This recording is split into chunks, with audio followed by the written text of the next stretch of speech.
know this, but I'm going to say it again, right? So what is that urban pest issue, right? The rodent problems. So one is contamination of food.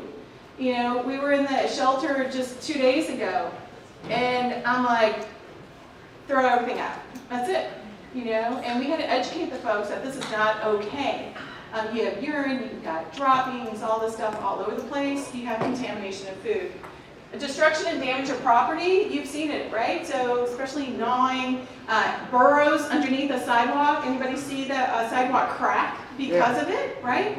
Plus you've got gnawing on wires that potentially can cause fires. Disease transmission, absolutely. I'll give you an example here from New York. Asthma cases. You've seen that. The whole point, guys, is when we're working in schools and in apartments, but really schools, we want those kids in the school, so we don't want allergies. And frankly, it just doesn't look great, right, for any city. So I don't want New Orleans to be known for rodents, okay? So I want New Orleans to be thought about for jazz and fun and whatever, Mardi Gras, but not that a rat, you know, ran across the restaurant when they were there. So very, very important.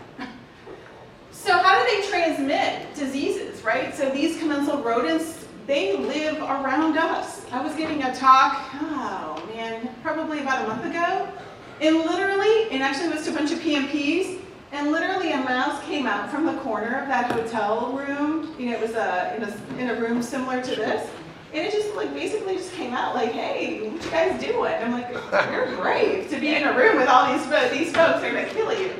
But, you know, they're there, and so think about food contamination, but they can do this in a variety of ways, through direct contact, rodent bites. Do you guys hear with rodent bites? Right? You know, you've got saliva that could touch any of those bodily fluids. You have indirect contact, right? So you can go into a particular area that might have a bunch of droppings. That is all of you. Going into a room, for example, and doing an inspection, you need to be wearing that N95 respirator because you don't want that stuff, those pathogens, to be aerosolized. Vector-borne, fleas and ticks, right? And even mites are on these animals.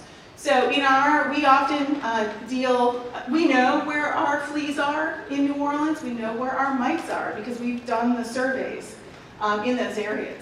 And so we have to worry often with our homeless encampments. So about 2 months ago, we did a big flea treatment. We actually brought in our Louisiana SPCA to treat the dogs that were there, the cats, vaccinate the dogs, and really sort of look at that entire cycle. Because the last thing anybody wants, right, is a murine typhus outbreak and have anybody get sick.